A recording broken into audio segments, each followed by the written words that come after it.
खट्टा खाने वाली चुड़ैल। रात को अचानक राधिका मौसी को किचन से कुछ गिरने की आवाज आई। उन्होंने बाहर निकल के देखा तो किचन में उन्हें कोई सफेद साड़ी में दिखा। वो चीख पड़ी, हे भगवान, आलतू जलाल तू आई बला को टाल तू, आलतू जलाल तू आई बला को टाल तू। राधिका मौसी को चीखते सुनकर श्रवण बाहर आता है भागते हुए। अरे माँ, क्या हुआ? क्या देख लिया? दादी माँ आ गई क्या सपने में? अरे बेटा, रसोड़े में देख तो कौन है? श्रवण रसोड़े में झांक कर देखता है और उसे कोई नहीं दिखता अंदर। अब रसोड़े में तो कोई नहीं है माँ। कोई सफेद साड़ी में नहीं है क्या? नहीं माँ, कोई भी नहीं है। चिल्लम चिल्ली की आवाज सुनकर काजल भी वहां आ जाती है। अब क्या हो गया माँ जी? अरे बेटा, रसोड़े में एक चुड़ैल थी सफेद साड़ी में। अरे क्या कर रही थी वो अंदर?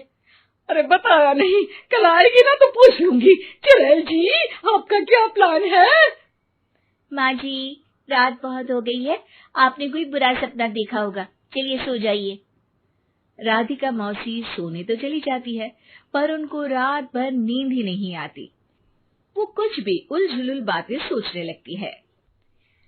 कहीं चुड़ैल की वजह से तो घर में टेंशन नहीं हो रहा, कहीं उसी की वजह से तो वो दादी नहीं बन पा रही। सुबह जब राधिका मौसी रसोड़े में छानबीन करती है तो पाती है कि नींबू का अचार गायब है। चुड़ैल नींबू का अचार ले गई, मुझे तो ठीक नहीं लग रहा कुछ। चुड़ैल को भी पता है कि जिंदगी का असली मजा तो खट्टे में ही है। राधिका मौसी झट से श्रवण को फोन कर देती है। बेटा, मुझे समस्या समझ में आ गई है, हमें एक तांत्रिक की जरूरत है। अरे क्या बोल रही हो माँ, तांत्रिक की क्या जरूरत है? आप पूजा पाठ तो कर ही रही हो ना। आलतू जलालतू मंत्र सारे फालतू जैसे कुछ मंत्र पढ़ो, चली जाएगी अपने आप चुड़ैल। अरे नहीं बेटा, कभी चुड़ैल को कम नहीं समझते। अरे तुझे पता भी नहीं चलेगा कि कभी वो छल करके काजल की जगह घर की बहू खुद बन जाएगी। क्या माँ, कुछ भी बोल रही हो? कहाँ काजल और कहाँ चुड़ैल? वैसे एक बात बताओ, काजल को अगर गाने के लिए बोल देना तो चुड़ैल काजल की आवाज सुनकर घर तो क्या धरती लोग छोड़कर चली जाएगी। तुम ना पढ़े लिखे बच्चे हर चीज को मजाक समझते हो। तुम रहने दो, मैं खुद ही तांत्रिक को बुला लेती हूँ। अच्छा सुन, शाम को इमली लेके आना। क्या है कि चटनी खाए बहुत दिन हो गए है ना? नहीं माँ, इमली तांत्रिक से ही मंगवा लो ना, आटा वगैरह भी उसी से पिसवा लेना। देखो मुझे काम करना है। श्रवण रात को कई तरह की सब्जियों के साथ माँ के कहने पे चटनी के लिए इमली भी ले आया था, लेकिन राधिका मौसी के दिमाग में अलग ही फिल्म चल रही थी। उन्हें अब सिर्फ शक ही नहीं यकीन होने लगा था कि शायद चुड़ैल ने श्रवण पर अपना जाल बिछा दिया था, जिस वजह से श्रवण उनकी बात ही नहीं मान रहा था। पर कोई नहीं, आने वाली रात में राधिका मौसी खुद तैयार हो गई चुड़ैल को पकड़ने के लिए।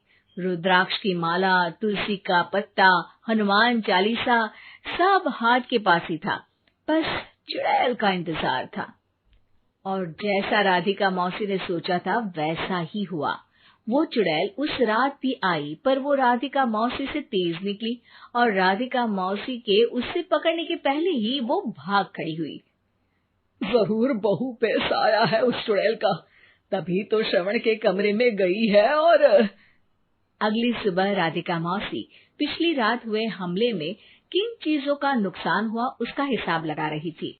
उनके खेमे से एक आम के अचार की शीशी भी गायब हो चुकी थी और वो इमली भी जो कल श्रवण लेकर आया था। राधिका मौसी इस बारे में सोच ही रही थी कि श्रवण जल्दी से रसोड़े में आकर दवाइयों की पोटली ढूंढने लगता है। अरे बेटा, क्या हो गया? अब माँ, वो काजल की तबीयत खराब है, बहुत घबराहट हो रही है उसे। हे भगवान, मैंने पहले ही कहा था कि तांत्रिक को बुला लेते हैं, पर नहीं, अब देखो उस चुड़ैल ने काजल को अपने वश में करना शुरू भी कर दिया है। हालांकि श्रवण भूतों में विश्वास नहीं करता था, पर अब वो भी डर जाता है और राजी हो जाता है एक तांत्रिक को बुलाने के लिए। कुछ ही घंटों में तांत्रिक आ जाते हैं और राधिका मौसी तांत्रिक जी को सब बता देती है। घोर संकट, घनघोर संकट, चुड़ैल को मारू जोर चाकट, ओम भट स्वाहा खटखा के आहा। अरे ये क्या मंत्र है? मेरे खुद के ओरिजिनल मंत्र है, कल रात को ही लिखे हैं, अच्छे लगे तो दाद चाहूंगा। एक और मंत्र सुनो। अर्ज किया है आब्राकडाब्रा, दिल्ली बम्बई आगरा, चंदा मामा सोवरले सुरन मामू जारा।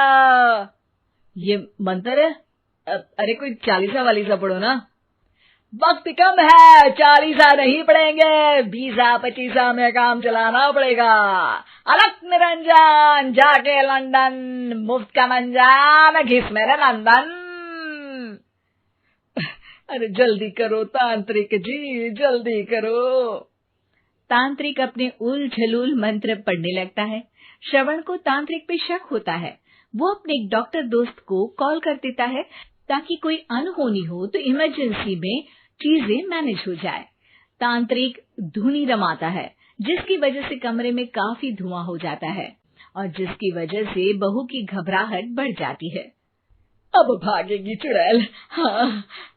बहू खांसते हुए धुएं से बचने के लिए बाहर चली जाती है। अरे भाग रही है, भाग रही है। पीछे पीछे श्रवण भी जाता है। बहू एक सोफे पर बैठ जाती है।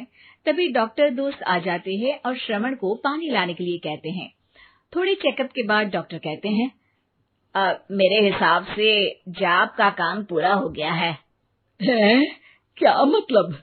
अरे कुछ भी नहीं माँ, कोई चुड़ैल नहीं है, खुशखबरी है, अब दादी बनने वाली है। मगर वो सब अचार के डब्बे। श्रवण दोनों अचार के डब्बे अपनी माँ को दिखाता है, जो कि उनके बिस्तर के नीचे छुपे हुए थे। आपने सही बोला था माँ, वो चुड़ैल काजल ही थी जो खट्टा खा रही थी। हमें कल ही पता चला, पर हमने आपको ये तांत्रिक वाला काम करने दिया ताकि आपको भरोसा हो जाए कि भूत वगैरह कुछ होता ही नहीं। अच्छा अच्छा, ये तो बड़ी खुशी की बात है, पर बेटा मुझे एक झाड़ू तो ला दे। क्यों माँ? ये तांत्रिक का भूत उतारती हूँ मैं। अब तांत्रिक राधा मौसी के डर से घर से भाग निकलता है और राधा मौसी उसके पीछे भागती है। अरे संकट ये घनघोर है, तांत्रिक मुआ चोर है।